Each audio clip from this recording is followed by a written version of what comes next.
CM Siddaramaiah ನಿನ್ನೆ ಮಲ್ಲಿಕಾರ್ಜುನ ಖರ್ಗೆ ಅವರನ್ನ ಭೇಟಿ ಮಾಡಿ 1.5 ಗಂಟೆಗಳ ಕಾಲ ಚರ್ಚೆ ನಡೆಸಿದ್ದಾರೆ. ಸಿಎಂ ಹಾಗೂ ಖರ್ಗೆ ಭೇಟಿ ಬಳಿಕವೂ ಕೂಡ ಕುರ್ಚಿ ಕಿತ್ತಾಟ ಮಾತ್ರ ಇನ್ನೂ ಕೂಡ ನಿಂತಿಲ್ಲ. ಸಿಎಂ ಸಿದ್ದರಾಮಯ್ಯನವರು ಎಐಸಿಸಿ ಅಧ್ಯಕ್ಷ ಮಲ್ಲಿಕಾರ್ಜುನ ಖರ್ಗೆ ಅವರನ್ನ ಭೇಟಿ ಮಾಡದ ಮೇಲೂ ಕೂಡ ಆಪ್ತ ಸಚಿವರಿಂದ ಖರ್ಗೆ ಅವರ ಭೇಟಿ ಆಗ್ತಾ ಇದೆ. ಸಿದ್ದರಾಮಯ್ಯನವರ ಪರ ಬ್ಯಾಟ್ ಬೀಸ್ತಾ ಇದ್ದಾರೆ. ಇನ್ನು ಖರ್ಗೆ ಭೇಟಿ ಮಾಡಿದ್ದಾರೆ ಎಚ್.ಸಿ. ಮಹಾದೇವಪ್ಪ ಹಾಗೂ ವೆಂಕಟೇಶ್. ಮೊನ್ನೆಯಷ್ಟೇ ಸತೀಶ್ ಜಾರಕಿಹೊಳಿ ಮನೆಯಲ್ಲಿ ಡಿನ್ನರ್ ಮೀಟಿಂಗ್ ಅನ್ನು ನಡೆಸಿದ್ರು ಟೀಮ್. ಇಂದು ಸಿಎಂ ಪರ ಖರ್ಗೆ ಮುಂದೆ ಆಪ್ತ ಸಚಿವರು ಬ್ಯಾಟಿಂಗ್ ಮಾಡಲಿದ್ದಾರೆ. ಡಿಕೆ ಶಿವಕುಮಾರ್ ಹಾಗೂ ಡಿಕೆ ಟೀಮ್ ಒತ್ತಡದ ಬಗ್ಗೆ ದೂರನ್ನ ನೀಡಿದ್ರೆ ಹಾಗಾದ್ರೆ ಸಿದ್ದು ಬಣದವರು ಅನ್ನುವಂತಹ ಪ್ರಶ್ನೆ ಇಲ್ಲಿ ಕಾಡ್ತಾ ಇರುವಂತದ್ದು. ಸಿಎಂ ಖರ್ಗೆ ಭೇಟಿ ಮಾಡಿದ ಬಳಿಕವೂ ಕೂಡ ಕುರ್ಚಿ ಕಿತ್ತಾಟ ಇನ್ನೂ ನಿಲ್ತಾ ಇಲ್ಲ. ಸಿದ್ದರಾಮಯ್ಯ ಭೇಟಿಯ ಬೆನ್ನಲ್ಲೇ ಆಪ್ತ ಸಚಿವರು ಈಗ ಖರ್ಗೆ ನಿವಾಸಕ್ಕೆ ದೌಡಾಯಿಸ್ತಾ ಇದ್ದಾರೆ. ಮಲ್ಲಿಕಾರ್ಜುನ ಖರ್ಗೆ ಅವರನ್ನ ಒಂದಷ್ಟು ಸಚಿವರು ಶಾಸಕರು ಹೋಗಿ ಭೇಟಿ ಮಾಡ್ತಾ ಇದ್ರೆ, ಎಸ್ಪೆಷಲಿ ಇಲ್ಲಿ ಸಿದ್ದು ಬಣದವರು ಅಲ್ಲಿ ಹೋಗಿ ಮಾತುಕತೆ ನಡೆಸ್ತಾ ಇರುವಂತದ್ದು.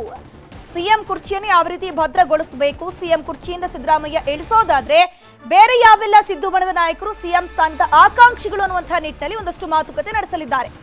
ಸಿಎಂ ಖರ್ಗೆ ಭೇಟಿ ಮಾಡಿದ್ರೂ ಕೂಡ ಇನ್ನೂ ಕೂಡ ಒಂದು ಸ್ಪಷ್ಟ ಚಿತ್ರಣ ಸಿಗ್ತಾ ಇಲ್ಲ. ಇಲ್ಲಿ ಒಂದ್ ಕಡೆ ಡಿಸಿಎಂ ಡಿಕೆ ಶಿವಕುಮಾರ್ ಬಣದವರ ಪಟ್ಟು, ಡಿಸಿಎಂ ಪಟ್ಟದಿಂದ ಸಿಎಂ ಪಟ್ಟಕ್ಕೆ ಕೂರಿಸಬೇಕು ಡಿಕೆಶಿ ಅವರನ್ನ ಅಂತ. ಇನ್ನೊಂದ್ ಕಡೆ ಸಿಎಂ ಸಿದ್ದರಾಮಯ್ಯನವರ ಬಣದ ಪಟ್ಟು ಏನಪ್ಪಾ ಅಂತಂದ್ರೆ ಸಿಎಂ ಸಿದ್ದರಾಮಯ್ಯನವರನ್ನ ಈಗಿನ ಸಿಎಂ ಕುರ್ಚಿಯಲ್ಲೇ ಭದ್ರಗೊಳಿಸಬೇಕು ಅನ್ನುವಂತಹ ನಿಟ್ಟಿನಲ್ಲಿ ಒಂದಷ್ಟು ಚರ್ಚೆಗಳು ಆಗ್ತಾ ಇದೆ. ನಿನ್ನೆ ಸುಮಾರು 1.5 ಗಂಟೆಗಳ ಕಾಲ ಸಿಎಂ ಸಿದ್ದರಾಮಯ್ಯ ಎಐಸಿಸಿ ಅಧ್ಯಕ್ಷ ಮಲ್ಲಿಕಾರ್ಜುನ ಖರ್ಗೆ ಅವರ ನಿವಾಸಕ್ಕೆ ಭೇಟಿ ಕೊಟ್ಟು ಸುಮಾರು 1.5 ಗಂಟೆಗಳ ಕಾಲ ಚರ್ಚೆ ನಡೆಸಿದ್ದಾರೆ. ಅಲ್ಲಿ ತಮ್ಮ ಅಸಮಾಧಾನವನ್ನ ಹೊರಹಾಕಿದ್ದಾರೆ. ನನಗೂ ಕೂಡ ಸಂಖ್ಯಾ ಬಲಾಬಲದ ಮೇಲೆ ಇಲ್ಲಿ ಲೆಕ್ಕಾಚಾರ ಹಾಕುವಂತಹ ಕೆಲಸ ನನಗೂ ಕೂಡ ಗೊತ್ತು. ಸಂಖ್ಯಾ ಬಲಾಬಲದ ಮೂಲಕ ನಮ್ಮನ್ನ ಇಕ್ಕಟ್ಟಿಗೆ ಸಿಲುಕಿಸುವಂತಹ ಕೆಲಸವನ್ನ ಡಿಸಿಎಂ ಡಿಕೆ ಶಿವಕುಮಾರ್ ಅವರು ಮಾಡ್ತಾ ಇದ್ರೆ ನಮಗೂ ಕೂಡ ಅದೇ ರೀತಿ ಕೆಲಸ ಮಾಡೋದು ಗೊತ್ತು. ನಾನು ಹೈಕಮಾಂಡ್ ಮಾತಿಗೆ ಬದ್ಧ, ಡಿಕೆ ಶಿವಕುಮಾರ್ ಬದ್ಧನಾ ಅಂತ ಸಿಎಂ ಇಲ್ಲಿ ಖರ್ಗೆ ಅವರ ಹತ್ರ ಪ್ರಶ್ನೆಯನ್ನ ಮಾಡಿದ್ದಾರೆ.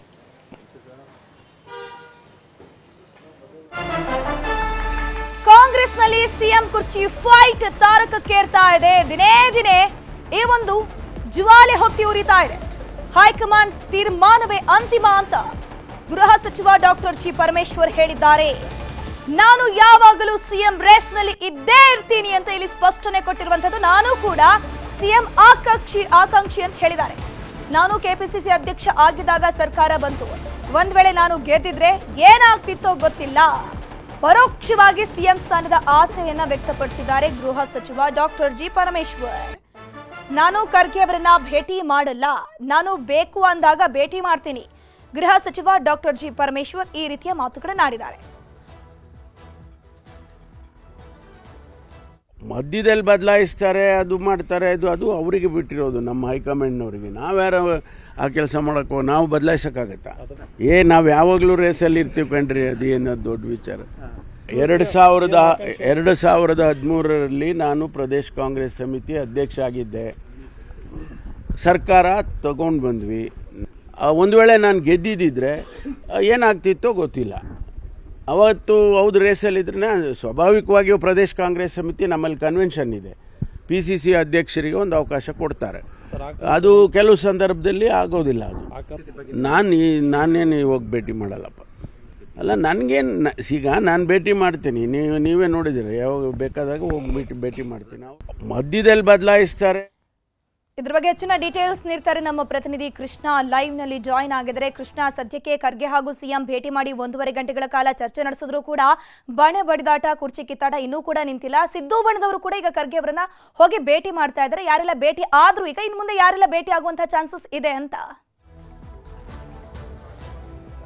ಧನುಶ್ರೀ, ಎಐಸಿಸಿ ಅಧ್ಯಕ್ಷರಾಗಿರ್ತಕ್ಕಂಥ ಮಲ್ಲಿಕಾರ್ಜುನ ಖರ್ಗೆ ಅವರ ಮನೆ ಏನಿದೆ ಈಗ ಶಕ್ತಿ ಕೇಂದ್ರವಾಗಿ ಹೊರಹೊಮ್ಮಿರುವಂತದ್ದು. ನಿನ್ನೆ ದಿನ ಮುಖ್ಯಮಂತ್ರಿಗಳು ಭೇಟಿ ಮಾಡಿ ಒಂದು ವಿಸ್ತೃತವಾಗಿ ಚರ್ಚೆ ಕೂಡ ಮಾಡಿದ್ರು. ಡಿಸಿಎಂ ಡಿಕೆ ಶಿವಕುಮಾರ್ ನಡವಳಿಕೆ ವಿರುದ್ಧವಾಗಿ ಸಾಲು ದೂರಗಳನ್ನು ಕೊಟ್ಟಿರುವಂತದ್ದು. ಅದಾದ ನಂತರವಾಗಿ ಇವತ್ತು ಡಿಸಿಎಂ ಡಿಕೆ ಶಿವಕುಮಾರ್ ಮತ್ತೆ ಅವರ ಸಹೋದರ ಆಗಿರ್ತಕ್ಕಂಥ ಡಿಕೆ ಸುರೇಶ್ ಅವರು ಕೂಡ ಬರ್ಬೋದು ಅನ್ನೋದ್ರ ಬಗ್ಗೆ ಕೂಡ ಹೇಳಲಾಗ್ತಾ ಇದೆ. ಅದ್ರ ಜೊತೆಗೆ ಇದರ ನಡುವೆ ಈಗಾಗಲೇ ಮುಖ್ಯಮಂತ್ರಿಗಳ ಆಪ್ತ ಸಚಿವರಾಗಿರ್ತಕ್ಕಂಥ ಎಚ್.ಸಿ. ಮಹಾದೇವಪ್ಪ ಆಗಿರ್ಬೋದು ಮತ್ತೆ ಸಚಿವ ವೆಂಕಟೇಶ್ ಅವರು ಇಬ್ಬರು ಕೂಡ ತಕ್ಷಣಕ್ಕೆ ಬಂದು ಖರ್ಗೆ ಅವರನ್ನ ಭೇಟಿಯನ್ನ ಮಾಡಿರುವಂತದ್ದು. ಈ ಇಬ್ಬರು ಸಚಿವರು ಕೂಡ ಎಲ್ಲೋ ಒಂದ್ ಕಡೆ ಮುಖ್ಯಮಂತ್ರಿ ಸಿದ್ದರಾಮಯ್ಯ ಪರವಾಗಿ ನಿಲ್ಲುವಂತೆ ನಿಟ್ಟಿನಲ್ಲಿ ಒಂದಷ್ಟು ತಂತ್ರಗಾರಿಕೆಯನ್ನು ಮಾಡಿದಂತವರು. ಯಾವಾಗ ಡಿಸಿಎಂ ಡಿ.ಕೆ. ಶಿವಕುಮಾರ್ ಅವರು ತಮ್ಮ ಆಪ್ತ ಬಣದ ಶಾಸಕರನ್ನ ದೆಹಲಿಗೆ ಕಳಿಸಿಕೊಟ್ರು, ಅದಾದ ನಂತರವಾಗಿ ಶಾಸಕರ ಸಹಿ ಸಂಗ್ರಹ ಅಭಿಯಾನ ಮಾಡಿದ್ರು. ಮತ್ತೆ ಮುಖ್ಯಮಂತ್ರಿ ಪದವಿಯನ್ನ ಪಡೆದುಕೊಳ್ಳುವಂತೆ ನಿಟ್ಟಿನಲ್ಲಿ ಡಿಸಿಎಂ ಡಿ.ಕೆ. ಶಿವಕುಮಾರ್ ಯಾವಾಗ ಕಾರ್ಯತಂತ್ರವನ್ನು ಮಾಡಿದ್ರು, ಅದಾದ ನಂತರವಾಗಿ ಮುಖ್ಯಮಂತ್ರಿ ಬಣದಲ್ಲಿರತಕ್ಕಂಥ ಸಚಿವರುಗಳು ಪರಮೇಶ್ವರ್, ಸತೀಶ್ ಜಾರಕಿಹೊಳಿ ಮತ್ತೆ ಮಹದೇವಪ್ಪ, ವೆಂಕಟೇಶ್ ಸೇರಿದಂತೆ ಇವರೆಲ್ಲರೂ ಕೂಡ ಸಭೆಯನ್ನು ಸೇರಿದ್ರು. ಸಭೆ ಸೇರೋದ್ರ ಮುಖಾಂತರವಾಗಿ ಒಂದು ಪ್ಲೇ ಕಾರ್ಡ್, ಮುಖ್ಯವಾಗಿ ಒಂದು ಅಸ್ತ್ರವನ್ನು ಪ್ರಯೋಗ ಮಾಡುವಂಥದ್ದು, ಒಂದು ದಲಿತರಿಗೆ ಅವಕಾಶ ಮಾಡಿಕೊಡ್ಬೇಕು.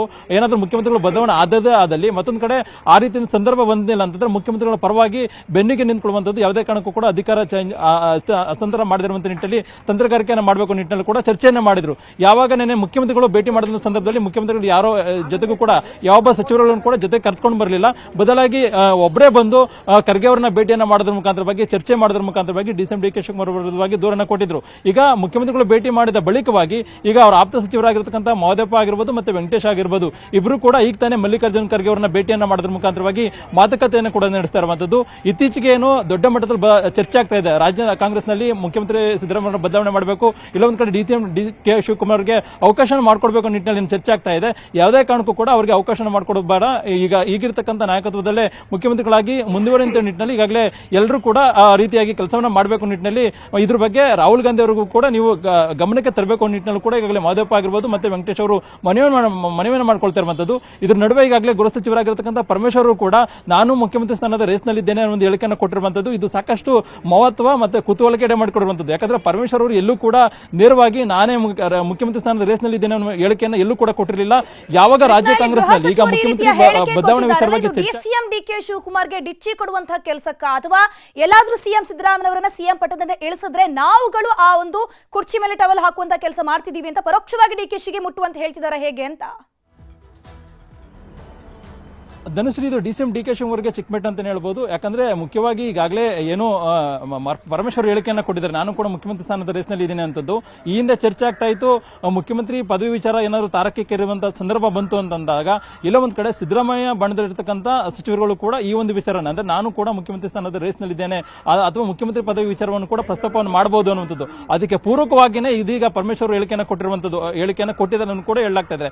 ಪರಮೇಶ್ವರ್ ಅವರು ಕೂಡ ಮುಖ್ಯಮಂತ್ರಿ ಬಣದಲ್ಲಿರ್ತಕ್ಕಂಥ ಸಚಿವರೇ ಆಗಿರ್ತಕ್ಕಂಥ ಕಾರಣಕ್ಕೋಸ್ಕರವಾಗಿಯೇ ಇಲ್ಲ ಒಂದ್ ಕಡೆ ಸಿದ್ದರಾಮಯ್ಯ ಬಣದವರು ಈಗ ಪ್ರತಿತಂತ್ರವನ್ನ ರೂಪಿಸಿದ್ರ ಅನ್ನೋ ಚರ್ಚೆ ಈಗ ಪರಮೇಶ್ವರ್ ಹೇಳಿಕೆಯಿಂದ ಗೊತ್ತಾಗ್ತಾ ಇರುವಂತದ್ದು. ಪರಮೇಶ್ವರ್ ಕೂಡ ನಾನು ಕೂಡ ಮುಖ್ಯಮಂತ್ರಿ ಸ್ಥಾನದ ರೇಸ್ನಲ್ಲಿ ಇದ್ದೇನೆ ಅನ್ನೋ ಹೇಳಿಕೆಯನ್ನು ಕೊಟ್ಟಿರುವಂತದ್ದು. ಇಲ್ಲ ಒಂದ್ ಕಡೆ ಪರೋಕ್ಷವಾಗಿ ಡಿಸಿಎಂ ಡಿ.ಕೆ. ಶಿವಕುಮಾರ್ಗೆ ಇದು ಚೆಕ್ ಪೇಟ್ ಅನ್ನುವಂಥದ್ದು. ಮುಖ್ಯಮಂತ್ರಿ ಸಿದ್ದರಾಮಯ್ಯನಿಂದ ಹೇಗಾದ್ರೂ ಮಾಡಿ ಪದವಿಯನ್ನ ಪಡ್ಕೊಳ್ಬೇಕು ನಿಟ್ಟಿನಲ್ಲಿ ಡಿಸಿಎಂ ಡಿ.ಕೆ. ಶಿವಕುಮಾರ್ ತಂತ್ರಗಾರಿಕೆಯನ್ನ ಮಾಡ್ತಾ ಇರತಕ್ಕಂಥ ಸಂದರ್ಭದಲ್ಲೇ ಪರಮೇಶ್ವರ್ ಈ ಒಂದು ಹೇಳಿಕೆಯನ್ನ ಕೊಟ್ಟಿರುವಂತದ್ದು. ಇದು ಮತ್ತೊಂದು ಹಂತದ ಒಂದು ರೀತಿ ಚರ್ಚೆಗೆ ಗ್ರಾಸವಾಗಿರುವಂತದ್ದು. ಈಗ ದಲಿತ ಸಚಿವರುಗಳು ಮುಖ್ಯವಾಗಿ ಮಹದೇವಪ್ಪ ಅವರು ಕೂಡ ಖರ್ಗೆ ಅವರನ್ನ ಭೇಟಿ ಮಾಡಿದ ಸಂದರ್ಭದಲ್ಲಿ ಬಹುಶಃ ಆ ಒಂದು ವಿಚಾರ ಅಂದ್ರೆ ದಲಿತರಿಗೂ ಕೂಡ ಮುಖ್ಯಮಂತ್ರಿ ಅವಕಾಶ ಮಾಡಿಕೊಡ್ಬೇಕು ನಿಟ್ಟಿನಲ್ಲಿ ಕೂಡ ಅದ್ರ ಬಗ್ಗೆ ಚರ್ಚೆನ ಮಾಡಲಾಗ್ತದೆ ಅನ್ನೋದು ಕೂಡ ಹೇಳಲಾಗ್ತಾ ಇದೆ. ನೋಡಬೇಕಾಗುತ್ತೆ ಮಲ್ಲಿಕಾರ್ಜುನ್ ಖರ್ಗೆ ಅವರ ನಡೆ ಏನಿರುತ್ತೆ ಅನ್ನೋದು. ಸದ್ಯಕ್ಕೆ ಮಹದೇವಪ್ಪ ಮತ್ತೆ ವೆಂಕಟೇಶ್ ಅವರು ಬಂದು ಭೇಟಿಯನ್ನ ಮಾಡಿದ್ರೆ ಇನ್ನು ಕೆಲವೇ ಹೊತ್ತಿನಲ್ಲಿ ಪರಮೇಶ್ವರ್ ಕೂಡ ಬರುವಂತ ಚಾನ್ಸಸ್ ಕೂಡ ಇರುವಂತದ್ದು. ಧನುಶ್ರೀ, ಥ್ಯಾಂಕ್ ಯು ಕೃಷ್ಣ ತಮ್ಮೆಲ್ಲ ಡೀಟೇಲ್ಸ್ಗಾಗಿ. ಸಿಎಂ ಕುರ್ಚಿ ಕಿತ್ತಾಟ ಒಂದ್ ಕಡೆಯಾದ್ರೆ ಇನ್ನೊಂದ್ ಕಡೆ ಕ್ಯಾಬಿನೆಟ್ ಪುನರ್ರಚನೆಗೆ ಸರ್ಕಸ್ ನಡೀತಾ ಇದೆ. ಕಾಂಗ್ರೆಸ್ ಬೆಳವಣಿಗೆ ಬಗ್ಗೆ ರೋಣ ಶಾಸಕರು ಮಾತುಗಳನ್ನಾಡ್ತಾ ಇದ್ದಾರೆ. ನ್ಯೂಸ್ 18 ಜೊತೆ ರೋಣ ಶಾಸಕ ಜಿಎಸ್ ಪಾಟೀಲ್ ಮಾತು ಆಡಿರುವಂತದ್ದು. ಒಂದ್ ಕಡೆ ಕುರ್ಚಿ ಕಿತ್ತಾಟ ಇರಬಹುದು, ಇನ್ನೊಂದ್ ಕಡೆ ಸಂಪುಟ ಪುನರ್ರಚನೆಗೆ ಸರ್ಕಸ್, ನಾನು ಕೂಡ ಸಚಿವ ಆಕಾಂಕ್ಷಿ ಅಂತ ಒಂದಷ್ಟು ಶಾಸಕರು ಹೇಳಿಕೆಯನ್ನು ಕೊಡ್ತಾ ಇದ್ದಾರೆ. ಈಗ ರೋಣ ಶಾಸಕರ ಸರದಿ. ರೋಣ ಶಾಸಕ ಜಿಎಸ್ ಪಾಟೀಲ್ ನ್ಯೂಸ್ 18 ಜೊತೆ ಮಾತನಾಡಿದ್ದಾರೆ. ನನಗೆ ಸಚಿವ ಸ್ಥಾನ ನೀಡಬೇಕೆಂಬ ಒತ್ತಾಯ ಇದೆ. ನನ್ನ ಬೆಂಬಲಿಗರು, ನನ್ನ ಕ್ಷೇತ್ರದ ಜನರು ನಾನು ಸಚಿವ ಸ್ಥಾನದಲ್ಲಿ ಇರಬೇಕು ಅನ್ನುವಂಥ ಆಸೆಯನ್ನು ವ್ಯಕ್ತಪಡಿಸುತ್ತಿದ್ದಾರೆ. ಸಚಿವ ಸ್ಥಾನ ನೀಡುವಂತೆ ನಾನು ಒತ್ತಾಯವನ್ನ ಮಾಡಿದ್ದೀನಿ. ಈ ಬಾರಿ ನನಗೆ ಸಚಿವ ಸ್ಥಾನ ಸಿಗತ್ತೆ ಅನ್ನುವ ಆಸೆ ಇದೆ ಅಂತ ರೋಣ ಶಾಸಕರು ತಮ್ಮ ಒಂದು ಆಸೆಯನ್ನ ಇಂಗಿತವನ್ನ ವ್ಯಕ್ತಪಡಿಸುತ್ತಿದ್ದಾರೆ. ಡಿ.ಕೆ. ಶಿವಕುಮಾರ್ ಭೇಟಿ ಬಗ್ಗೆಯೂ ಮಾತನಾಡಿದ ಜಿಎಸ್ ಪಾಟೀಲ್ ಅವರು 1989ರಿಂದ ನಾವಿಬ್ಬರು ಒಟ್ಟಿಗೆ ರಾಜಕೀಯಕ್ಕೆ ಬಂದವರು. ನಾನು ಡಿ.ಕೆ. ಶಿವಕುಮಾರ್ ಹತ್ತಿರ ಕೇಳೋದು ಏನೂ ಇಲ್ಲ ಅಂತ ಹೇಳಿದ್ದಾರೆ. ನನ್ನನ್ನ ಮಿನಿಸ್ಟರ್ ಮಾಡಿದ್ರೆ ಡಿ.ಕೆ. ಶಿವಕುಮಾರ್ ಅಡ್ಡ ಬರೋದಿಲ್ಲ ಅನ್ನುವಂತಹ ಕಾನ್ಫಿಡೆನ್ಸ್ ಅವರಲ್ಲಿದೆ. ಎಚ್.ಕೆ. ಪಾಟೀಲ್ ಬದಲಿಗೆ ನಾನು ಮಂತ್ರಿಗಿರಿ ಕೇಳಲ್ಲ. ಇಲ್ಲಿ ಗಮನಿಸ್ತಾ ಹೋಗ್ಬಹುದು.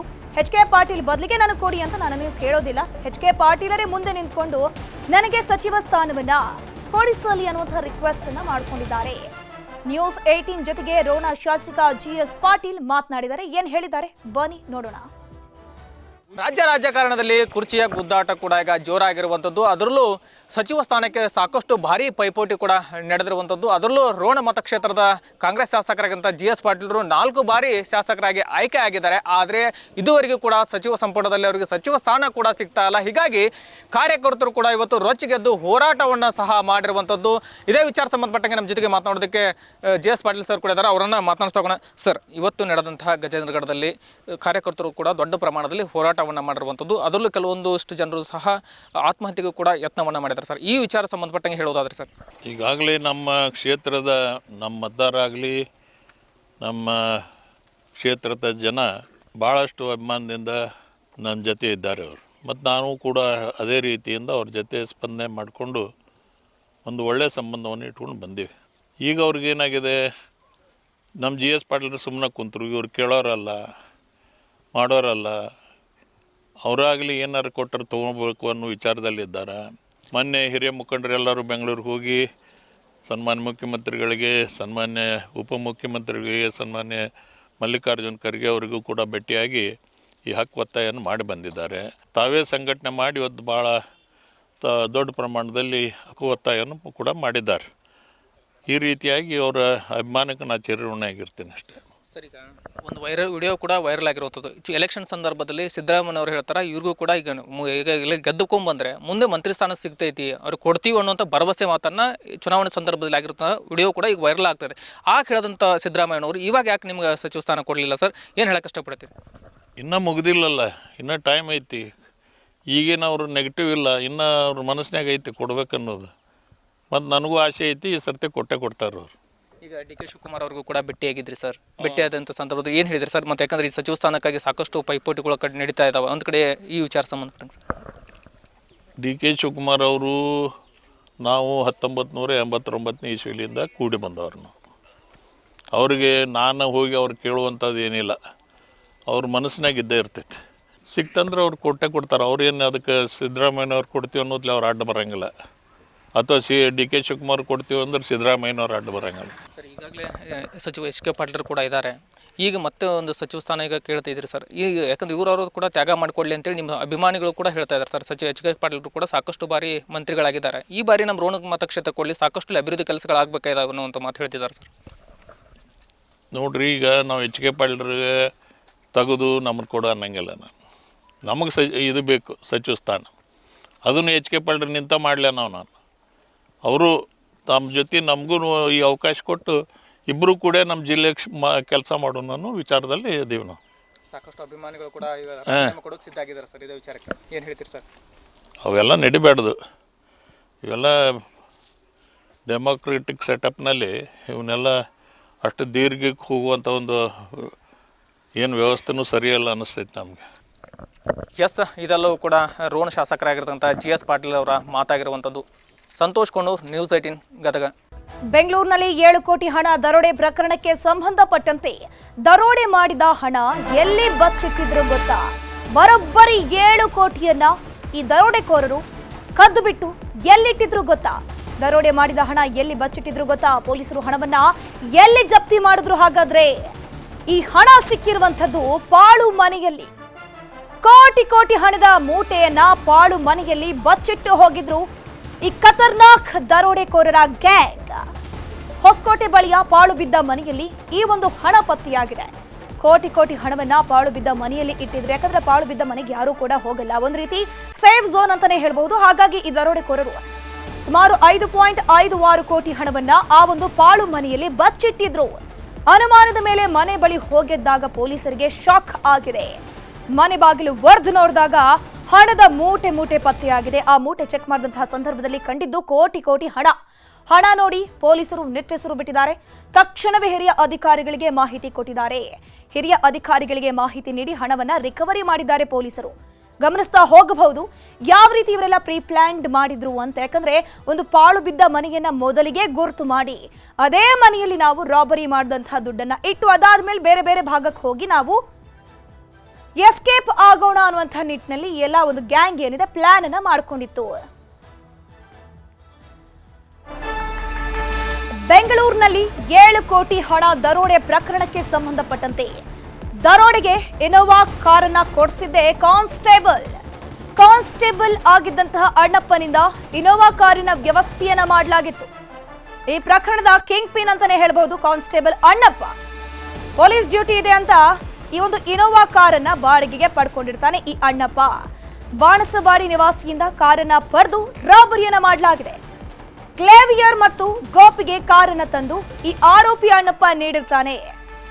ಅದಾದ ಮೇಲೆ ಕಾರಿನ ಹಿಂಬದಿಯಲ್ಲಿ ಗವರ್ಮೆಂಟ್ ಆಫ್ ಇಂಡಿಯಾ ಅಂತ ಸ್ಟಿಕ್ಕರ್ ಅನ್ನ ಅಂಟಿಸಲಾಗಿದೆ.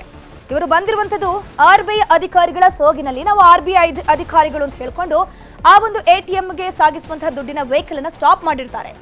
RBI ಸೋಗಿನಲ್ಲಿ ದರೋಡೆ ಮಾಡೋಕೆ ಸ್ಟಿಕ್ಕರ್ ಅನ್ನ ಅಳವಡಿಕೆ ಮಾಡಲಾಗಿದೆ. ವಿಚಾರಣೆ ವೇಳೆಯಲ್ಲಿ ದರೋಡೆಯ ಗುಟ್ಟು ಬೆಚ್ಚಿಟ್ಟಿದೆ ಈ ಗ್ಯಾಂಗ್. ನೋಡ್ತಾ ಇದ್ದೀರಲ್ವಾ ಸ್ಕ್ರೀನ್ ಅಲ್ಲಿ ಈ ಒಂದು ಇನೋವಾ ಕಾರು. ಈ ಇನೋವಾ ಕಾರನ್ನ ಈ ಕಾನ್ಸ್ಟೇಬಲ್ ಅಣ್ಣಪ್ಪ ಏನಿದ್ದಾನೆ ಆರೋಪಿ, ಆತ ಕ್ಸೇವಿಯರ್ ಮತ್ತೆ ಗೋಪಿಗೆ ಬಾಡಿಗೆಗೆ ಅಂತ ಪಡ್ಕೊಂಡು ತಂದು ಕೊಟ್ಟಿರ್ತಾನೆ. ಬಟ್ ಬಾಡಿಗೆ ಆ ಕಾರ್ನ ಮಾಲೀಕರಿಗೆ ಹೇಳಿರುವಂತಹ ರೀಸನ್ ಏನಪ್ಪಾ ಅಂತಂದ್ರೆ, ನಂಗೊಂದು ಇನ್ವೆಸ್ಟಿಗೇಷನ್ಗೆ ಹೋಗೋದಿದೆ, ಪೊಲೀಸ್ ಡಿಪಾರ್ಟ್ಮೆಂಟ್ ಕೆಲಸಕ್ಕೆ ನಿಮ್ಮ ಕಾರ್ ಬೇಕು, ಹಾಗಾಗಿ ಕೊಡಿ ಅಂತ ಹೇಳ್ಕೊಂಡು ಬಾಡಿಗೆಗೆ ಪಡ್ಕೊಂಡು ಹೋಗಿರ್ತಾನೆ. ಅದಾದ್ಮೇಲೆ ರಾಬರಿ ಮಾಡೋಕೆ ಅದರಲ್ಲಿ ಗವರ್ಮೆಂಟ್ ಆಫ್ ಇಂಡಿಯಾ ಅಂತ ಪರ್ಟಿಕ್ಯುಲರ್ಲಿ ಮೆನ್ಷನ್ ಮಾಡಿರ್ತಾರೆ. 7 ಕೋಟಿ ದರೋಡೆಯ ಸಂಬಂಧಪಟ್ಟಂತೆ ಕುಡಿತ ಹಾಗೂ ಜೂಜಾಟ ಸಾಲವೇ ಕಾರಣವಂತೆ ಈ ಒಂದು 7 ಕೋಟಿ ಹಣವನ್ನ ದರೋಡೆ ಮಾಡೋದಕ್ಕೆ ಸಿಕ್ಕಾಪಟ್ಟಿ ಸಾಲವನ್ನ ಮಾಡ್ಕೊಂಡಿದ್ರು ಗೋಪಿ, ಕ್ಲೇವಿಯರ್. ಇವರಿಬ್ರು ಕೂಡ ಸಾಲವನ್ನ ತೀರ್ಸೋಕ್ಕಾಗೋದಿಲ್ಲ. ಹೀಗಾಗಿ ATMಗೆ ಹಣ ಸಾಗಿಸುವಂತಹ ಒಂದು ವೆಹಿಕಲ್ ಅನ್ನ ಹೈಜಾಕ್ ಮಾಡಿ ಸದ್ಯಕ್ಕೆ ಅವರು ಸಿಕ್ಕಿ ಬಿದ್ದಿದ್ದಾರೆ. ATM ವಾಹನ ದರೋಡೆ ಮಾಡಿದ್ರು ಗೋಪಿ ಮತ್ತೆ ಕ್ಲೇವಿಯರ್ ಏನಿದ್ದಾರೆ, ಇವರಿಬ್ರು ಕೂಡ ಸಾಲಗಾರರು. ಕುಡಿತದ ಅಭ್ಯಾಸ, ಜೂಜ್ ಮಾಡ್ತಾ ಇದ್ರು, ಬೆಟ್ಟಿಂಗ್ ಮಾಡ್ತಾ ಇದ್ರು. ಸೊ ಹೀಗಾಗಿ ಅಲ್ಲಲ್ಲಿ ಸಾಲ ಮಾಡ್ಕೊಂಡಿರ್ತಾರೆ. ಸದ್ಯಕ್ಕೆ ಆ ಸಾಲವನ್ನ ತೀರಿಸಬೇಕಲ್ವಾ, ಹೇಗಾದ್ರೂ ಮಾಡಿರುವಂತಹ ನಿಟ್ಟಿನಲ್ಲಿ ಇವರೆಲ್ಲ ಪ್ರೀ ಪ್ಲಾನ್ಡ್ ಮಾಡಿ 7 ಕೋಟಿಯನ್ನ ದರೋಡೆ ಮಾಡಿದ್ದಾರೆ. 17,000 ಸಂಬಳ ಪಡಿತಾ ಇದ್ದ ಗೋಪಿ, ಕ್ಲೇವಿಯರ್ 1 ವರ್ಷದ ಹಿಂದೆಯೇ ಕೆಲಸವನ್ನ ಬಿಟ್ಟಿದ್ದ. ಕ್ಲೇವಿಯರ್ ಮತ್ತೆ ಗೋಪಿ ಕುಡಿತ ಜೂಜಿಗೆ ಮಾಡಿದ್ದ ಸಾಲವನ್ನ ತೀರಿಸೋಕೆ ದರೋಡೆ ಮಾಡಿದ್ದಾಗಿ ಈ ಒಂದು ತನಿಖೆ ವೇಳೆ ಒಪ್ಪಿಕೊಂಡಿದ್ದಾರೆ. ಸದ್ಯಕ್ಕೆ ಆರೋಪಿಗಳ ಬಂಧನ ಆಗಿದೆ. ಇನ್ನೂ ಕೆಲ ಆರೋಪಿಗಳು ತಲೆ ಮರೆಸಿಕೊಂಡಿದ್ದಾರೆ. 7 ಕೋಟಿ 11 ಲಕ್ಷ ಹಣದಲ್ಲಿ 81 ಲಕ್ಷ ಹಣ ಮಿಸ್ಸಿಂಗ್ ಆಗಿದೆ.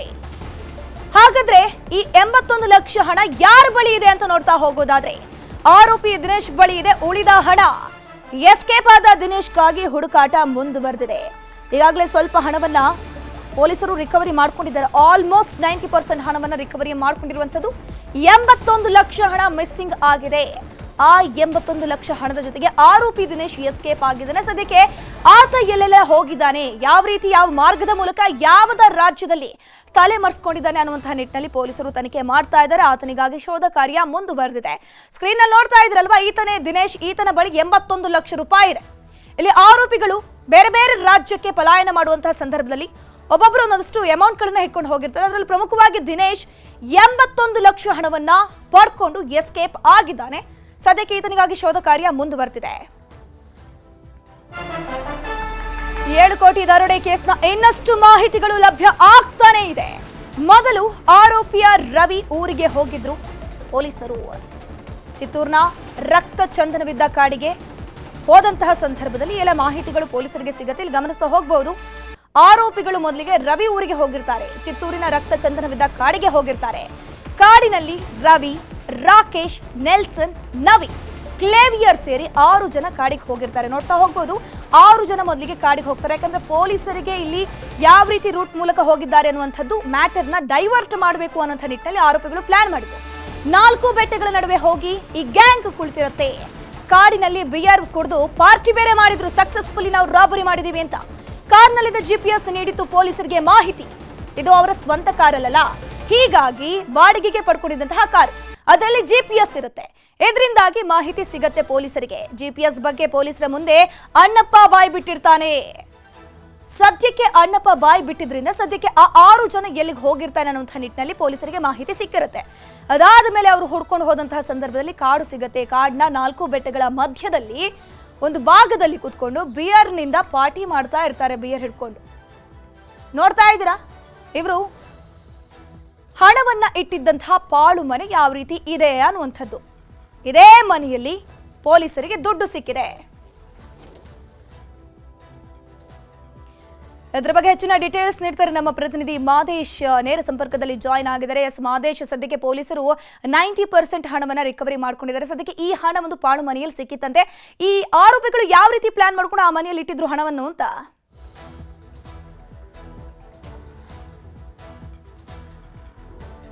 ಧನುಷ್, ಈಗಾಗಲೇ ರಾಬರಿ ಕೇಸ್ಗೆ ಸಂಬಂಧಪಟ್ಟಂತೆ ತನಿಖೆ ನಡೆಸುವಂತ ಪೊಲೀಸರಿಗೆ ಹಂತ ಹಂತದಲ್ಲೂ ಕೂಡ ಒಂದೊಂದು ವಿಚಾರಗಳು ಪತ್ತೆಯಾಗಿದೆ. ತನಿಖೆ ವೇಳೆ ಪೊಲೀಸರ ಆಪರೇಷನ್ ಯಾವ ರೀತಿ ಇತ್ತು, ಜೊತೆಗೆ ಆರೋಪಿಗಳು ತಪ್ಪಿಸ್ಕೊಂಡು ಹೋದಂಥ ಸಂದರ್ಭದಲ್ಲಿ ಅವರ ಒಂದು ಪ್ಲಾನಿಂಗ್ ಯಾವ ರೀತಿ ಇತ್ತು ಅಂತ ಹೇಳಿ ಪೊಲೀಸರು ತನಿಖೆ ವೇಳೆ ಒಂದಷ್ಟು ವಿಚಾರಗಳನ್ನು ಬಯಲು ಮಾಡುವಂಥ ಕೆಲಸವನ್ನು ಮಾಡ್ತಿದ್ದಾರೆ. ಅದರಲ್ಲೂ ಕೂಡ ಆರೋಪಿಗಳು ಹಂತದಲ್ಲೂ ಕೂಡ ತಮ್ಮ ಪ್ಲಾನಿಂಗ್ ಅನ್ನ ಚೇಂಜ್ ಮಾಡ್ತಿದ್ರು ಅನ್ನೋಂಥದ್ದು ತನಿಖೆ ವೇಳೆ ಗೊತ್ತಾಗಿದೆ. ಅಂದ್ರೆ 6 ರಿಂದ 7 ಜನ ಆರೋಪಿಗಳು ಒಂದು ಇನೋವಾ ಕಾರ್ನಲ್ಲಿ ಹಣವನ್ನ ಏನ್ ತೆಗೆದುಕೊಂಡು ಹೋಗ್ತಾರೆ, ಹಣವನ್ನ ರಾಬರಿ ಮಾಡ್ಕೊಂಡು ಹೋಗ್ತಾರೆ.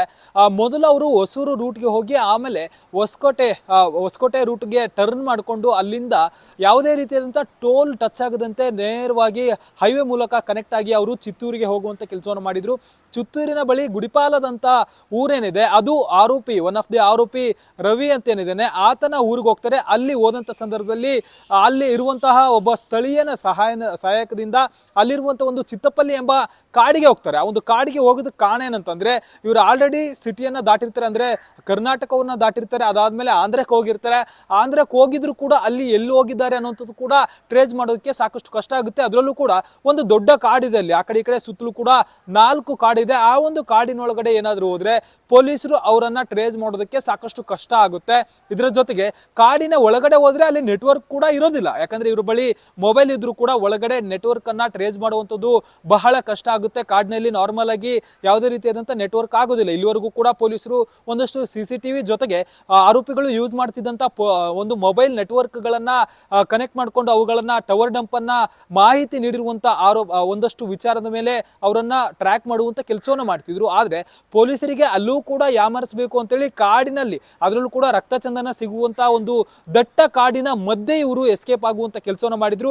ಅಲ್ಲಿಗೆ ಹೋದ ನಂತರ ನಮ್ಗೆ ಯಾರು ಕೂಡ ಇಲ್ಲಿ ಬರೋದಿಲ್ಲ, ನಮ್ಮನ್ನ ಹಿಡಿಯೋದಿಲ್ಲ ಅನ್ನುವಂತ ಒಂದು ಪ್ಲಾನಿಂಗ್ ನಲ್ಲಿ ಇದ್ರು. ಆದ್ರೆ ಅವರಿಗೆ ಅಲ್ಲಿ ಕೈ ಕೊಟ್ಟಿದ್ದು ಏನಂದ್ರೆ GPS ಇನೋವಾ ಕಾರನ್ನ ಇವರು ಏನ್ ತೆಗೆದುಕೊಂಡು ಹೋಗಿರ್ತಾರೆ. ಆ ಒಂದು ಇನೋವಾ ಕಾರ್ನಲ್ಲಿ GPS ಇತ್ತು ಅನ್ನುವಂತ ಮಾಹಿತಿ ಪೊಲೀಸರಿಗೆ ಗೊತ್ತಾಗುತ್ತೆ. ಅಣ್ಣಪ್ಪನನ್ನ ಅರೆಸ್ಟ್ ಮಾಡಿದಂತ ಸಂದರ್ಭದಲ್ಲಿ ಆತನನ್ನ ತೀವ್ರ ವಿಚಾರಣೆ ಮಾಡುವಂತ ಕೆಲಸವನ್ನು ಮಾಡಿರ್ತಾರೆ. ಆತ ಒಂದು ಇನೋವಾ ಕಾರನ್ನ ಎಲ್ಲಿ ತೆಗೆದುಕೊಂಡು ಬಂದಿದ್ದ, ಈ ಮುಂಚೆ ಕೂಡ ಆತ ಒಂದು ಇನೋವಾ ಕಾರನ್ನ 2-3 ಬಾರಿ ಬಾಡಿಗೆ ಪಡೆದುಕೊಳ್ಳುವಂತ ಕೆಲಸವನ್ನು ಮಾಡಿರ್ತಾನೆ. ಆದ್ರೆ ಈ ಬಾರಿಯೂ ಕೂಡ ಅದೇ ರೀತಿಯಾಗಿ ಓರ್ವ ದಂಪತಿ ಬಳಿ ಇನೋವಾ ಕಾರನ್ನ ಬಾಡಿಗೆ ಪಡೆದುಕೊಂಡು ಬಂದಿರ್ತಾನೆ. ಈ ಒಂದು ಸಂದರ್ಭದಲ್ಲಿ ಆ ಒಂದು ಇನೋವಾ ಕಾರಿನ ದಂಪತಿಯನ್ನ ವಿಚಾರಣೆ ಮಾಡಿದಂತ ಸಂದರ್ಭದಲ್ಲಿ ಆ ಒಂದು ಇನೋವಾ ಕಾರಿನಲ್ಲಿ GPS ಕೂಡ ಇತ್ತು ಅನ್ನುವಂತ ವಿಚಾರ ಗೊತ್ತಾಗುತ್ತೆ. ಆ ಒಂದು GPS ಅನ್ನ ಟ್ರ್ಯಾಕ್ ಮಾಡ್ಕೊಂಡು ಹೋಗೋದಂತ ಪೊಲೀಸರಿಗೆ ಗಡಿಪಾಲ ಬಳಿ ಆ ಒಂದು ಕಾರ್ ನಿಂತಿರೋದು ಗೊತ್ತಾಗುತ್ತೆ. ಅಂದ್ರೆ ಆಸುಪಾಸಿನ ಒಂದು ಕಾಡಿನ ಸ್ವಲ್ಪ ದೂರದಲ್ಲಿ, ಸ್ವಲ್ಪ ಕಿಲೋಮೀಟರ್ ದೂರದಲ್ಲಿ ಆ ಒಂದು ಕಾರ್ ನಿಂತಿರುತ್ತೆ. ಕಾರನ್ನ ಬಿಟ್ಟು ಎಲ್ಲಾ ಆರೋಪಿಗಳು ಕೂಡ ಕಾಡಿನ ಒಳಗಡೆ ಹೋಗಿ ಎಸ್ಕೇಪ್ ಆಗಿರ್ತಾರೆ. ಅಲ್ಲಿ ಸುಮಾರು 1 ಗಂಟೆಗಳ ಕಾಲ ಚೆನ್ನಾಗಿ ಪಾರ್ಟಿ ಮಾಡಿರ್ತಾರೆ. ಅಂದ್ರೆ ರಾಬರಿಯನ್ನ ಮಾಡಿದೀವಿ, ಸಕ್ಸಸ್ ಆಗಿದ್ದೀವಿ, ಹಣವನ್ನು ಕೂಡ ಒಂದು ಪಾಳು ಮನೆಯಲ್ಲಿ ಬಚ್ಚಿಟ್ ಬಂದಿದ್ವಿ, ಹಣವು ಕೂಡ ಒಂದ್ ಕಡೆ ಸೇಫ್, ನಾವು ಕೂಡ ಇಲ್ಲಿ ಕಾಡಿನಲ್ಲಿ ಬಂದಿದೀವಿ, ಇಲ್ಲಿ ಆರಾಮಾಗಿ ಒಂದಷ್ಟು ದಿನಗಳ ಕಾಲ ಓಡಾಡಿದ್ರಾಯ್ತು, ಪೊಲೀಸರು ನಮ್ಮನ್ನ ಟ್ರೇಸ್ ಮಾಡೋದಿಲ್ಲ ಅನ್ನುವಂತ ಒಂದು ಪ್ಲಾನಿಂಗ್ ನಲ್ಲಿ ಆರೋಪಿಗಳಿರ್ತಾರೆ. ಆದ್ರೆ ಒಂದು GPS ಮೂಲಕ ಇನೋವಾ ಕಾರು ಬಳಿ ಹೋಗಿದ್ದಂತ ಪೊಲೀಸರಿಗೆ ಅಲ್ಲೇ ಪಕ್ಕದಲ್ಲಿರುವಂತಹ ಕಾಡಿಗೆ ಇವರು ಹೋಗಿರ್ಬೋದು ಅನ್ನುವಂತ ಒಂದು ಸಸ್ಪೆಕ್ಟ್ ಶುರು ಆಗುತ್ತೆ. ಒಂದು ಅನುಮಾನದ ಮೇಲೆ ಕಾರಿನ ಒಳಗಡೆ ಕಾರ್ಯಾಚರಣೆ ನಡೆಸಿದಂತ ಸಂದರ್ಭದಲ್ಲಿ ಆರೋಪಿಗಳು ಸಿಕ್ಕಿ ಬೀಳ್ತಾರೆ. ಒಬ್ಬೊಬ್ರು ಒಂದೊಂದ್ ಕಡೆ ಅಲ್ಲಿಂದ ಕೂಡ ಎಸ್ಕೇಪ್ ಆಗಿರ್ತಾರೆ. ಅಂದ್ರೆ ಕಾಡಿನ ಒಳಗಡೆ ಕೂಡ ಪೊಲೀಸರು ಬಂದಿದ್ದಾರೆ ಅನ್ನುವಂತ ಒಂದಷ್ಟು ಮಾಹಿತಿಗಳು ಅವರಿಗೆ ಗೊತ್ತಾಗುತ್ತೆ. ಕೂಡಲೇ ಅವರು ಬೇರೆ ಬೇರೆ ರಾಜ್ಯಗಳಿಗೆ ಎಸ್ಕೇಪ್ ಆಗುವಂತ ಕೆಲಸವನ್ನು ಮಾಡ್ತಾರೆ. ಈಗಾಗಲೇ ಆರೋಪಿಗಳನ್ನ ಬಂಧನ ಮಾಡುವಂತ ಕೆಲಸವನ್ನು ಮಾಡಲಾಗಿದೆ. ಒಟ್ಟು 7 ಜನರನ್ನ ಬಂಧಿಸಲಾಗಿದೆ. ಮತ್ತೋರ್ವ ಆರೋಪಿ ದಿನೇಶ್ಗಾಗಿ ಹುಡುಕಾಟವನ್ನ ಮುಂದುವರಿಸಲಾಗಿದೆ. ಧನುಶ್ರೀ, ಥ್ಯಾಂಕ್ ಯು ಮಾದೇಶ್ ತಮ್ಮೆಲ್ಲ ಮಾಹಿತಿಗಾಗಿ. ದರೋಡೆಗೆ ಬಳಸಿದ ಇನೋವಾ ಕಾರನ್ನ ಪೊಲೀಸರು ಚಿತ್ತೂರಿನಲ್ಲಿ ಜಪ್ತಿ ಮಾಡಿದ್ರು. ಸದ್ಯ ಇನೋವಾ ಕಾರನ್ನ ಚಿತ್ತೂರಿನಿಂದ ಬೆಂಗಳೂರಿಗೆ ಸಿದ್ದಾಪುರ ಠಾಣೆಗೆ ಕರೆತರಲಾಗಿದೆ. ಕಾರು ಜಪ್ತಿ ಮಾಡಿ ಪೊಲೀಸರು ತನಿಖೆಯನ್ನ ಮುಂದುವರಿಸಿದ್ದಾರೆ. ಈ ಬಗ್ಗೆ ನಮ್ಮ ಪ್ರತಿನಿಧಿ ಪ್ರತ್ಯಕ್ಷ ವರದಿಯನ್ನ ಕೊಟ್ಟಿದ್ದಾರೆ, ನೋಡಿ. ಬೆಂಗಳೂರಿನಲ್ಲಿ 7,11,00,000 ದರೋಡೆ ಬಗ್ಗೆ ಬಳಸಿದಂತ ಇನೋವಾ ಕಾರ್ ಏನಿದೆ ಆ ಒಂದು ಕಾರನ್ನ ಈಗ ಸಿದ್ದಾಪುರ ಪೊಲೀಸರು ಜಪ್ತಿ ಮಾಡಿದ್ದಾರೆ. ಈಗ ಪೊಲೀಸ್ ಠಾಣೆ ಬಳಿ ಆ ಒಂದು ಕಾರು ಕೂಡ ಇದ್ದು, ಇದೇ ಒಂದು ಇನೋವಾ ಕಾರಲ್ಲಿ ಏನ್ ಕಾಣ್ತಾ ಇದೆ ಅದೇ ಕಾರಿನಲ್ಲಿ ಏನು ದರೋಡೆಕೋರರ ಗ್ಯಾಂಗ್ ಏನಿದೆ ಅದು ATM ನಲ್ಲಿ ತರ್ತಾ ಇದ್ದಂಥದ್ದು ಒಂದು ಹಣವನ್ನ ಇಲ್ಲಿಂದ ಎಸ್ಕೇಪ್ ಆಗೋದಕ್ಕೆ ಮತ್ತೆ ಹಣವನ್ನ ಸಾಗಾಟ ಮಾಡೋದಕ್ಕೆ ಕೂಡ ಬಳಕೆ ಮಾಡಿದ್ರು ಅನ್ನೋದು ಕೂಡ ಈಗ ಗೊತ್ತಾಗಿದೆ. ಏನು ಚಿತ್ತೂರಿನ ಅರಣ್ಯದ ಬಳಿ ಈ ಒಂದು ಕಾರನ್ನ ಬಿಟ್ಟು ದುಷ್ಕರ್ಮಿಗಳು ಅಲ್ಲಿಂದ ಎಸ್ಕೇಪ್ ಆಗಿರ್ತಾರೆ. ಸದ್ಯ ಈಗ ಸಿದ್ದಾಪುರ ಪೊಲೀಸರ ಪೊಲೀಸರ ತಂಡ ಏನಿದೆ ಅವರು ಚಿತ್ತೂರು ಬಳಿ ಒಂದು ಕಾರನ್ನ ಪತ್ತೆ ಮಾಡಿ ಈಗ ಪೊಲೀಸ್ ಠಾಣೆಗೆ ಕರೆತಂದು ಅದನ್ನು ಹೆಚ್ಚಿನ ತನಿಖೆಗೂ ಕೂಡ ಈಗ ಒಳಪಡಿಸಿರೋದು. ಈ ಒಂದು ಕಾರ್ ಏನಿದೆ ಅದರಲ್ಲಿ ನಕಲಿ ನಂಬರ್ ಪ್ಲೇಟ್ ಏನಿದೆ ಅದನ್ನು ಕೂಡ ನೋಡಬಹುದು. ಏನು UP ನೋಂದಣಿಯ ಈ ಒಂದು ನಕಲಿ ನಂಬರ್ ಪ್ಲೇಟ್ ಇರುವಂತಹ ಒಂದು ಕಾರನ್ನ ದರೋಡೆಗೆ ಕೂಡ ಬಳಕೆ ಮಾಡ್ತಾರೆ. ಆರೋಪಿಗಳು ಏನು ಅದ್ರಲ್ಲಿ ಪ್ರಮುಖವಾಗಿ ಕಾನ್ಸ್ಟೇಬಲ್ ಆಗಿರುವಂತಹ ಅಣ್ಣಪ್ಪ ನಾಯಕ್ ಏನಿದ್ದಾನೆ ಈತ ಈ ಒಂದು ಕಾರನ್ನ ಬಾಡಿಗೆಗೆ ಪಡೆದು ನಂತರ ದರೋಡೆ ಕೃತ್ಯಕ್ಕೂ ಕೂಡ ಏನು ಅದನ್ನ ಹ್ಯಾಂಡ್ ಓವರ್ ಮಾಡಿರ್ತಾನೆ. ನಂತರ ಇದರಲ್ಲಿ ಸುಮಾರು 7 ಕೋಟಿ 11 ಲಕ್ಷ ಹಣವನ್ನ ಏನು ಇದರಲ್ಲಿ ತುಂಬಿಕೊಂಡು ಇಲ್ಲಿಂದ ಎಸ್ಕೇಪ್ ಕೂಡ ಆಗಿರೋದು. ಸದ್ಯ ಈಗಾಗಲೇ ಈ ಒಂದು ಕಾರನ್ನ ಜಪ್ತಿ ಮಾಡಿದ್ರೆ ಮತ್ತೆ ಕಾರಿನ ಹಿಂಭಾಗದಲ್ಲಿ ಏನು ಗೌಟ್ ಆಫ್ ಇಂಡಿಯಾ ಅಂತೇಳಿ ಒಂದು ಸ್ಟಿಕ್ಕರ್ ಕೂಡ ಇತ್ತು. ಆದ್ರೆ ಆ ಒಂದು ಸ್ಟಿಕ್ಕರ್ ಅನ್ನ ಕಿತ್ತು ಅದನ್ನ ಮಾರ್ಗ ಮಧ್ಯೆ ಒಂದು ಬಿಟ್ಟು ಹೋಗಿರೋದು. ಈಗಾಗಲೇ ಈ ಒಂದು ಕಾರನ್ನ ಸಿದ್ದಾಪುರ ಪೊಲೀಸ್ ಠಾಣೆಗೆ ಕರೆತರಲಾಗಿದ್ದು ಇಲ್ಲಿ ಕೂಡ ಒಂದು ಹೆಚ್ಚಿನ ತನಿಖೆ ಮತ್ತೆ ಆ ಒಂದು ತನಿಖೆಯ ಭಾಗವಾಗಿ ಈ ಒಂದು ಕಾರನ್ನು ಕೂಡ ಜಪ್ತಿ ಮಾಡಿ ಮತ್ತೆ ಈಗಾಗಲೇ ಈ ಒಂದು ಪ್ರಕರಣದ ತನಿಖೆಯನ್ನು ಕೂಡ ತೀವ್ರವಾಗಿ ನಡೆಸ್ತಾ ಇದ್ದಾರೆ. ಕ್ಯಾಮರಾ ಪರ್ಸನ್ ವೆಂಕಟೇಶ್ವರ ಜೊತೆ ಮುಂದಿರಾಜು, ನ್ಯೂಸ್ 18 ಬೆಂಗಳೂರು. ಪರಪ್ಪನ ಅಗ್ರಹಾರ ಜೈಲಿನಲ್ಲಿ ವಿಡಿಯೋ ವೈರಲ್ ಪ್ರಕರಣಕ್ಕೆ ಸಂಬಂಧಪಟ್ಟಂತೆ ವಿಡಿಯೋ ಒಂದರಲ್ಲಿದ್ದ ನಟೋರಿಯಸ್ ರೌಡಿ ಶೀಟರ್ನ ವಿಚಾರಣೆ ಮಾಡಲಾಗ್ತಾ ಇದೆ. ಪರಪ್ಪನ ಅಗ್ರಹಾರ ಜೈಲಿನಲ್ಲಿ ಒಂದಷ್ಟು ರೌಡಿಗಳು ಎಂಜಾಯ್ ಮಾಡ್ತಿರುವಂತಹ ವಿಡಿಯೋ ವೈರಲ್ ಆಗಿತ್ತಲ್ವಾ, ಅದರಲ್ಲಿ ನಟೋರಿಯಸ್ ರೌಡಿ ಶೀಟರ್ ಒಬ್ಬ ಇರ್ತಾನೆ, ಆತನ ವಿಚಾರಣೆಯನ್ನ ಮಾಡಲಾಗ್ತಾ ಇದೆ. ಜೈಲಿಂದ ಬಿಡುಗಡೆಯಾಗಿದ್ದ ರೌಡಿ ಮಂಜುನಾಥ್ ಅಲಿಯಾಸ್ ಕುದುರೆ ಮಂಜುನ ವಿಚಾರಣೆ ಮಾಡಲಾಗ್ತಿದೆ. ಕೊಲೆ ಕೇಸು ಸೇರಿದಂತೆ ಹಲವು ಪ್ರಕರಣದಲ್ಲಿ ಈ ಕುದುರೆ ಮಂಜ ಭಾಗಿಯಾಗಿದ್ದ. ವಾರೆಂಟ್ ಇದ್ರೂ ಪೊಲೀಸರ ಕೈಗೆ ಸಿಗದೆ ಕಣ್ತಪ್ಪಿಸಿ ಓಡಾಡ್ಕೊಳ್ತಿದ್ದ. ಸದ್ಯಕ್ಕೆ ಆತನನ್ನ ವಶಕ್ಕೆ ಪಡೆದು ವಿಚಾರಣೆಯನ್ನ ಮಾಡ್ತಾ ಇದ್ದಾರೆ ಪರಪ್ಪನ ಅಗ್ರಹಾರ ಪೊಲೀಸರು. ಜೈಲಿನಲ್ಲಿ ಡ್ಯಾನ್ಸ್ ಮಾಡಿದ್ದು ನಿಜ ಅಂತ ಕುದುರೆ ಮಂಜ ಒಪ್ಕೊಂಡಿದ್ದಾನೆ. ವಿಡಿಯೋವನ್ನ ಗುಬ್ಬಚ್ಚಿ ಸೀನಾ ವಿಲ್ಸನ್ ಗಾರ್ಡನ್ ನಾಗನಿಗೆ ಕಳಿಸಿದ್ದ ಅನ್ನುವಂಥ ವಿಚಾರವನ್ನ ಇಲ್ಲಿ ತಿಳಿಸಿದ್ದಾನೆ. ವಿಡಿಯೋ ಶೇರ್ ಮಾಡಿದ್ದಾಗಿ ಒಪ್ಕೊಂಡಿದ್ದಾನೆ ಕುದುರೆ ಮಂಜ. ಇದೀಗ ಹಿಂಡಲಗ ಜೈಲಿನಲ್ಲಿರುವಂತಹ ಗುಬ್ಬಚ್ಚಿ ಸೀನಾ ಮತ್ತು ನಾಗ ಇಬ್ಬರನ್ನೂ ಕೂಡ ವಶಕ್ಕೆ ಪಡೆದು ವಿಚಾರಣೆ ಮಾಡುವಂತಹ ಸಾಧ್ಯತೆ ಇದೆ. ಹಿಂಡಲಗ ಜೈಲಿನಲ್ಲಿ ಗುಬ್ಬಚ್ಚಿ ಸೀನಾ ಮತ್ತು ನಾಗ ಇದ್ದಾರೆ. ಸದ್ಯಕ್ಕೆ ಈ ಕುದುರೆ ಮಂಜ ಇವರಿಬ್ಬರ ಹೆಸರು ಹೇಳ್ಕೊಂಡಿದ್ದಾನಲ್ವಾ, ಸದ್ಯಕ್ಕೆ ಇವರಿಬ್ಬರನ್ನ ವಶಕ್ಕೆ ಪಡೆದು ವಿಚಾರಣೆ ಮಾಡೋ ಸಾಧ್ಯತೆ ದಟ್ಟವಾಗಿದೆ. ಯಾರ್ಯಾರಿಗೆ ವಿಡಿಯೋ ಶೇರ್ ಮಾಡಿದ್ದಾರೆ ಅಂತ ತನಿಖೆ ಮಾಡಲಾಗುತ್ತೆ. ಇಲ್ಲಿ ಗಮನಿಸ್ತಾ ಹೋಗ್ಬೋದು, ನಟ ಧನ್ವೀರ್ನ ವಿಚಾರಣೆಯ ಸಂದರ್ಭದಲ್ಲಿ ನನಗೆ ಲಾಯರ್ ಒಬ್ರು ವಿಡಿಯೋ ಕೊಟ್ಟಿದ್ದಾರೆ ಅಂತ ಹೇಳಿಕೆಯನ್ನು ಕೊಟ್ಟಿರ್ತಾರೆ. ಅದಾದ್ಮೇಲೆ ವಿಜಯಲಕ್ಷ್ಮಿ ಕೊಟ್ಟಿದ್ದೀನಿ ಅಂತ ಹೇಳ್ತಾರೆ. ಸದ್ಯಕ್ಕೆ ಆ ಆಂಗಲ್ ನಲ್ಲೂ ಕೂಡ ತನಿಖೆ ಆಗ್ತಾ ಇದೆ.